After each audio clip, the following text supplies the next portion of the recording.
ये हमारा एक डैशबोर्ड खुल के आ जाएगा। ओके, और यहाँ पर हम लोग जो मेरा ये है, कहाँ गया ये एडवर्टाइजमेंट नंबर था, इसके अकॉर्डिंग हम लोग यहाँ पे जाएंगे। हमारे केस में देखो, मैं ये पॉलिटेक्निक वाला भी लेक्चरर जो कंप्यूटर का है वो फॉर्म भरा है, तो इसमें नहीं जाना नहीं।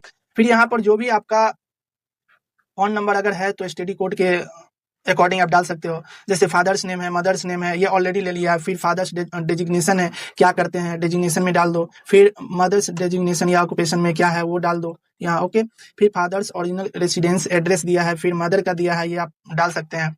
फिर father's birth place, mother's birth place, ये सब आप लोग सेव करके फिर सेव नेक्स्ट करेंगे तो नेक्स्ट पेज में आप जाएंगे। यहाँ पे दिया है एकेडमिक डिटेल्स दिया है।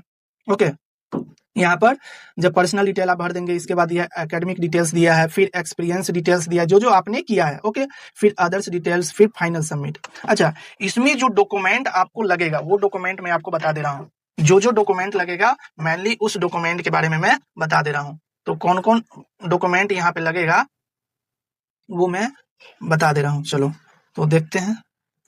सबसे पहले आपका जो पहला डॉक्यूमेंट होगा वह टेंथ क्लास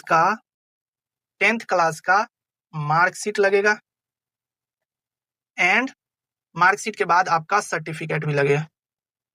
ये आप नोट कर लीजिए, नोट कर लो।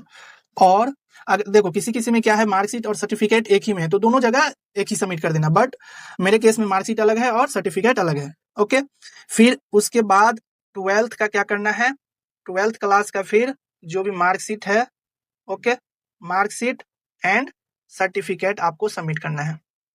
जैसा हम लोग टेंथ का किया उसी तरह ये 12th का करेंगे। फिर इसके बाद डिग्री सर्टिफिकेट, जो आप जिसके बेसिस पर आप इस फॉर्म को भर रहे थे वो डिग्री सर्टिफिकेट यहाँ पे आपको सबमिट करना है। मार्कशीट करना है, मार्कशीट जो भी सेमेस्टर वाइज है सबको एक पीडीएफ में कर लेना है मार्कशीट, एंड इसके बाद फिर डिग्री सर्टिफिकेट। क्या करना है, डिग्री सर्टिफिकेट। ओके, ये भी आपको क्या करना है, सबमिट कर देना है। इसके बाद जैसे मान लो कि बीएड है, क्या है, बीएड एंड नॉन बीएड। अगर आप बीएड किए हैं तो आप बीएड का इफ अप्लीकेबल ऐसा कर देते हैं। ओके, अगर आप बीएड किए हैं तो वो सर्टिफिकेट डालेंगे, नॉन बीएड ये। और यहाँ पर जितने भी सर्टिफिकेट हम लोग डालेंगे वह सेल्फ अटेस्टेड होगा। क्या होगा, सेल्फ अटेस्टेड होगा। अच्छा, फिर बीएड के बाद आप लोग जैसे कि मान लो यूपीएससी यूपी के हैं, अगर डोमिसाइल मान लो कि डोमिसाइल है तो डोमिसाइल सर्टिफिकेट आप सबमिट करोगे। ओके, और जैसे मान लो फिर अगर ईडब्ल्यूएस है या फिर ओबीसी है, जो भी सर्टिफिकेट है उसको सबमिट करोगे।